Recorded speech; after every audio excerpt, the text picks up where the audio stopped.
Fáilte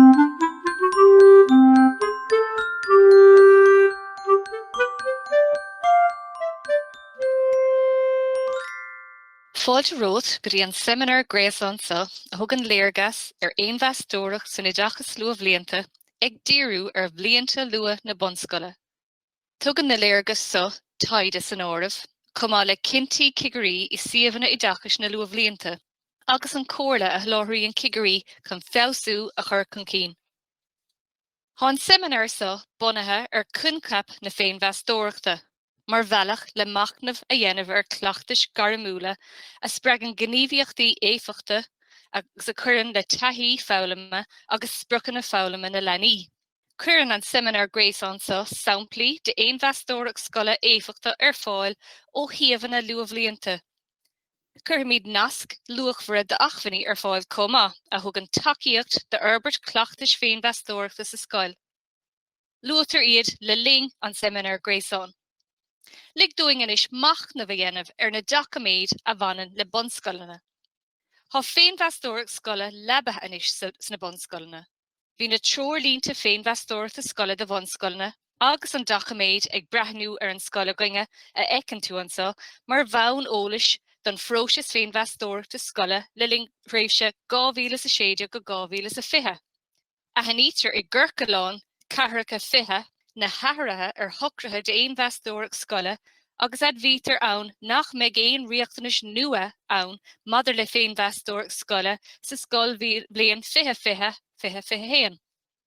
Tá an nua honrú Feinmheastóireacht scoile agus na hachmhainní chun taú le hathoscailt na scoilena fáil thaobh gréasán na ringe Oideachais. Spreagtar na scoilena sa churcaláin chun Feinmheastóireacht scoile a úsáid mar lí chun díriú na dúshláin a bheith go gceist le hathoscailt na scoilena nó chun Feinmheastóireacht scoile a tosaíoch ribhasa a thart chun críthe, má samhlaigh go raibh sé le thart chun críthe sa tréimhse Márta go meitheamh 2020. Is iad na príomhchachaméid chun Feinmheastóireacht scoile a thrórú I mbun na hÉireann ná ag breathnú an scoile goinge agus na treoirlínta Feinmheastóireachta scoile. Is iarracht é an seminar gréasáinsa chun chur leis an gleachtas agus chun tacaíocht a chur fáil do cleachtas Feinmheastóireacht scoile trí hamplí de Feinmheastóireacht scoile éifeachta a thabhairt. Cuirmid béim na hachmhainní a bhí anúsáideach de réir na gleachtóirí. Féachmid inis thiarrach na Feinmheastóireachta scoile sna bunscoilena fé láthair. Feicimid an phróisis sé céime den himrial nó próisis Feinmheastóireachta. Níos rá d'imachtaí éon uaire í an Feinmheastóireacht scoile, ach srá phróisis Feinmhachnamh agus meastóireachta ina mbeidh na páirtithe lasfra le páirteach agus trína bhéachtar le deathankar a bheitcha leanaí. Díríonn próisis éifeachta Feinmheastóireachta áusú a dhéanamh gnéad de espéris fáilime leanaí agus nó a dorthaí fáilime. A hanítar san Feinmheastóireacht láideachtaí agus dúshláin I ngach pobal scoile agus tugann sé deis do pháirtithe lasfra cóibriú agus freagart don na tosaíochtaí aitheanta. I dús báir I ggéime héin, dírófar réimse ina bhéad fhí feabhsú a dhéanamh, mar shampla déad fhí díriú amhlainn bunathe thugra, nó ábhar na húla úsáid chun scileanna ibhreachta leanaí a áusú. I ggéime dó, bailítear ólas an monófar cinntií as a ránófar na tosaíochtaí deire. Tá sé tácht go chur san áireamh nach bhfuiltar a gcéire learmórh pápéirechas nó sonraí a bhailú. Bíonn sé úsáideach ólas a bhailú ó gcaoine éagsúla lena áirítear tuismitheoirí agus leanaí. Cuireann sé ioncuimseacht agus tréarcacht chun cinn agus fáitear pictiúir níos iomláine don tlí a bhfuil rudaí a gcobar agus an teanchar a bhíonn acu fáirtithe lasfra táchtacha eile. Agus an tólas ábhailú, aithníonn agus dearbhíonn múntóirí agus cleachtóirí Luathbhlianta deachcleachtas a tháirisiúil hena féin. Cabhraíonn sé leo le féinmhínín garamúla cothú agus cóthasfacht I ggógleachtas a chur chun cinn. Tá sé gceist go nírófar ard gnéithe den cleachtas a déad fí a áusú. Is féidir ólas cálaíocht dúil nó ólas caníocht dúil a bhailú. I gcásanna ina nítar an cleachtas is éfachtaí, úsáideach an tólas sin chun cinntií a dhéanamh agus monitóireacht a dhéanamh ar gholl chun cín. I meas na saon plí de chleachtais éfachtacha bailithe ólas, bhí líníochtaí páistí den na háitin is fearló a úsáid le haig súgra sográmíochta agus léthóireacht agus taachtarachtaí éisteachta a hafid tuismóirí. Díriú céim a trí den himrial Feinmheastóireachta scoile ar conas brethúnas a thart. Seo céim criticúil den phróiseas ina nústátar an tólas athá ar fáil chun láideachtaí sa cleachtas a ahand comá le tosaíochtaí a chinne agus socrú ar gnéthe den cleachtas ar a bua orbert a hiile. Leantar é le céim a cahar, le na manan brethnú agus có-aon tú ar phlean chun fiosacháin a bhaint amach sna réimsí tosaíochta. Tá sé fíor-háchtach an pleanna córaint, ról a legan amach agus cinenne a dhéanamh faoin tlí a néan for monitóireacht ar gol chun cín. Céim a cuaig, chun an plean a chur i grí go héfachtach is gá go mbeadh tuiscint ag gach duine ar na bearta nó na gníomhaíochtaí aontaithe agus féach an chuige go bhfuil na hachfaní agus an tólas is gá ag gach duine. I géime sé, déan for monitóireacht ar aimimú na máirtnú na gníomhaíochtaí aontaithe ag fear amach do chorthaí cappa agus neamhcappa ar na teanscanna fiosacháin. Is gné é sin de gach Feinmheastóireacht scoile éfachtach. I gás inar tugad deachleachtas faoi deire, ba vinnig a thuairiscigh múntóirí agus cleachtóirí Luathbhlianta ar ard levéal obair fórna nó có-ibriú mentóireachta agus ról có-roinnta ceannreachta.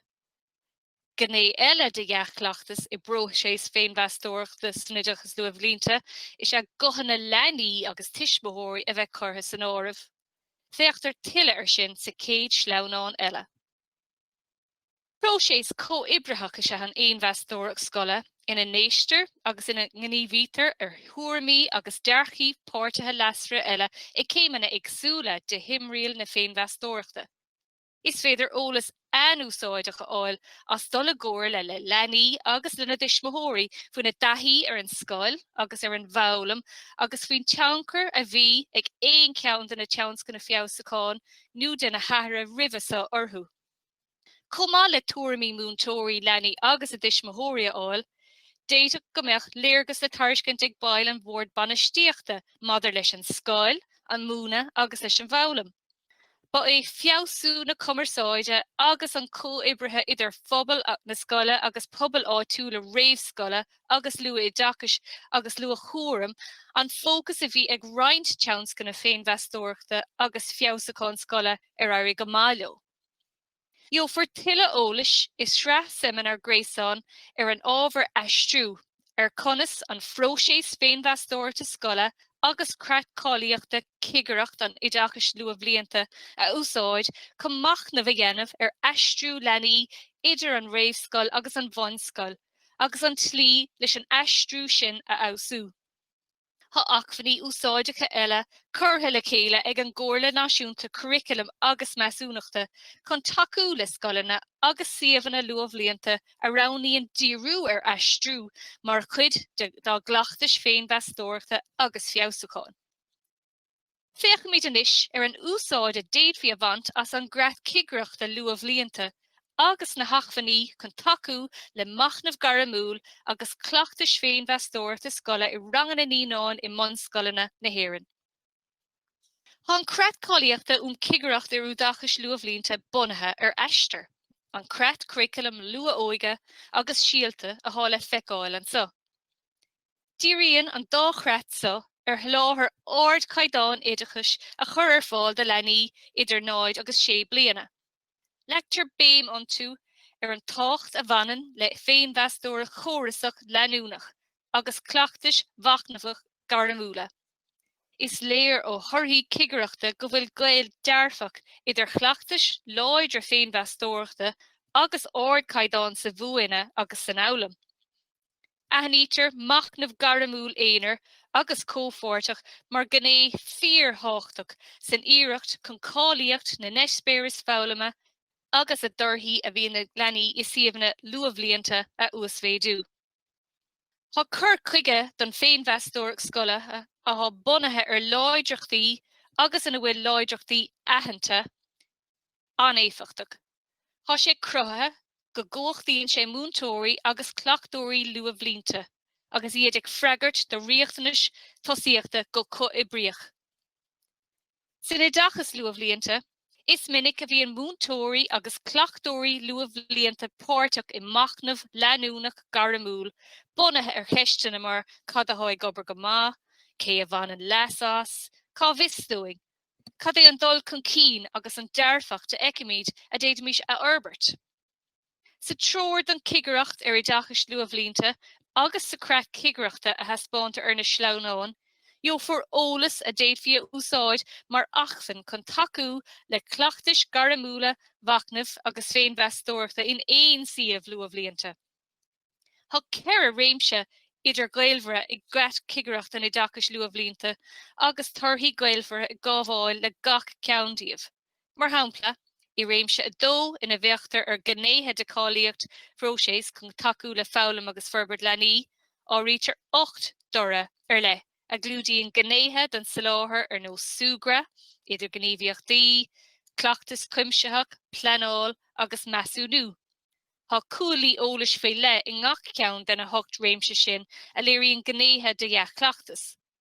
Sa céad sleanáin eile, féachmid ar na cúlaí ólas nó na cóirthaí ólas a ghabhann leis an géadtóra I roinna dó, ina na rítar ar an eistir a labú.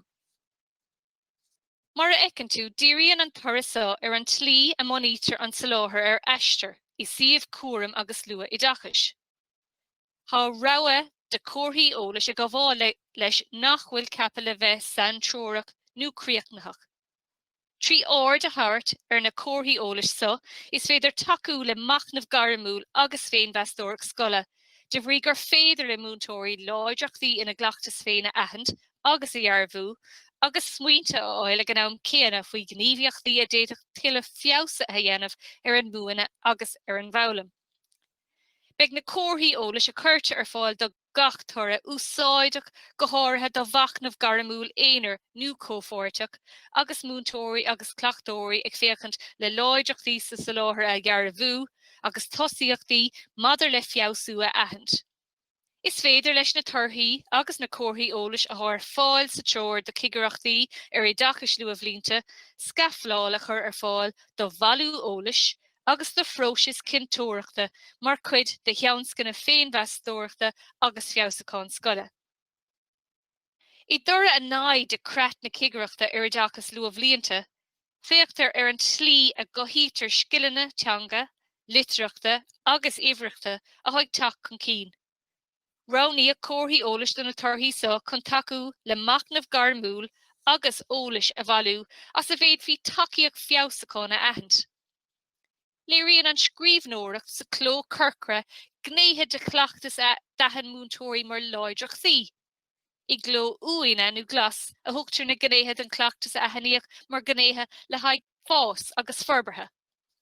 Bhí an grúpa múntóirí seo den túram gur bhúlaigh siad teanga agus folklór I rúnacha donna lenaí, cé gur aontaigh siad nar bhuair ard níos mú a thabhairt ar an gothairmíocht idir labhairt agus éisteacht le ling a gcuid idir gníomhaíochtaí leo. Cé gur aithin an grúpa go raibh saláthair maith leabharán, d'admhaigh siad nach raibh na labhair sin ag teacht ag gcónaí le réimse spéise na gníomhaíochtaí sugartha na lenaí. As sin chuireadh plean gníomhaíochta le chéile ina raibh roinnt teannscanna fiabhsacán. Bhí an iarrainn páirteach I gardlan chun tuile forbartha a dhéanamh ar a scileanna garamúla ó thaobh aisteach go gníomhach agus leideanna agus ceisina oscailta a úsáid chun na lenaí a bheala le córá a dhéanamh agus smaointóra cópháirteach a chomáid ar bun. Déantaigh na múntóirí aisteach le lenaí a úsáid go rialta mar cur chuig a measúnathe chun ólas a bhalú faoi thuiscint agus faoi amhlaim na lenaí le ling líon áirithe brethnóireachtaí fáilime. Bragach na lenaí chun labhairt in am curcail faoi ócáid inar bhain siad tainmh as duine eile a bheith ag aisteach leo le ling a gcuid imeachtaí sugartha agus fáilime. Aon tíoch leis go negrófaí na labhair ar bhain TMI agus go gcuirfí ar fáiliad in áisina éagsúla ar fud an ranga mar a mbeadh na lenaí ag sugra agus ag taiscéile. Pléfi leis na lení gach seachtain cadíad na leabhar is mó heastóchú a léamh le go bhéidir dollarráig le na nábhar spéise féin. Pléocha seo leis na lení agus lena dismóirí gach mí go ceann séhí chun ólas a bhú faoi theancar na deanscanmh sa spéis na lení sa léthireacht agus is scoil i gcuiteanna.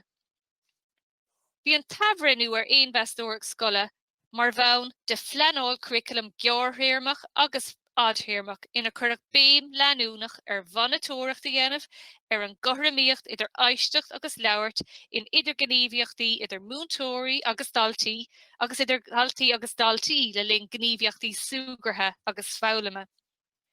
Thuairiscigh mór chuid múntóirí agus cleachtóirí luatbhlianta gur cabhraigh sé go mór chun aistear agus teanscanna bheile curriculum a labú macna bheith dhéanamh ar gnéad an cleachtas ar nós cuaille eolais amháin.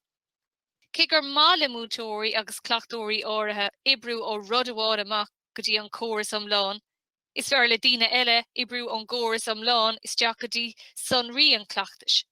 Mar sin, sa céad sleamhnáin eile fiach míad ar an úsáid is féidir a bhainteas cleachtas Feinmheastóireachta chun aistear a labú san Oideachas Luathbhlianta.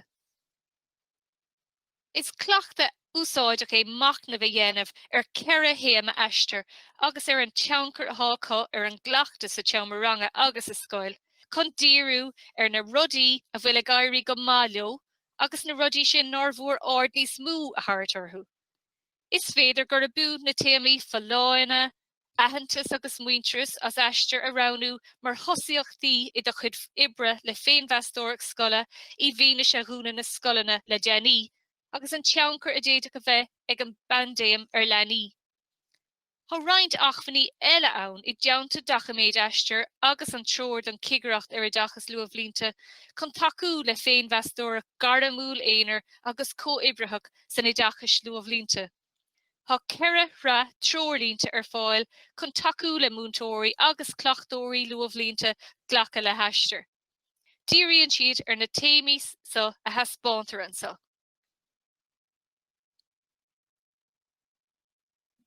Chun próséis Feinmheastóireachta a thimplú agus chun pointí antrála úsáideacha a chur ar fáil chun dul deithí ar aistear agus síalta, chuirtear treor cleachtais aistear síalta ar fáil in 2015. Tug an cigearí faoi deara go rialta an ceangailt láidir idir Feinmheastóireacht anéifiachtach agus ard caidáin i deagas agus é bhoghlaim i siomhanna luatha Oideachais. Cuireann an treor cleachtas aistear síalta 6 piléir cleachtais idir nasca san áireamh a dtugann pointí antrála do Feinmheastóireacht. Tugann gach piléir nó sre achmhainní practicúla is féidir úsáid chun taú le mach na bhéanaar nó cóibretheach ar gnéad an cleachtas. Ina meas cá uirlisí Feinmheastóireachta agus pleanála gníomhaíochta is féidir úsáid chun macnamh, plé agus pleanáil garamúla legan amach. Samplaí de chur chuige agus de phleanna gníomhaíochta féidre a dúsáid faoi chun gné ar leid an cleachtas a ausú an comma. An so is féidir le tidal na biléir a eicáil. Tá roinnt achmhainní úsáideacha ar fáil chun taú le macnamh garamúil ar gnéithe de cleachtas ar leibhéal éonar, fórna agus scoile uile. Má thó ceist le cur nó trách le déanamh, úsáid an seola riamhfuist a chuirte ar fáil chun teagmháil a dhéanamh ling sa roinn ag Oideachais ar insights fostríoch info ag education.gov.ie. Míle buíochas.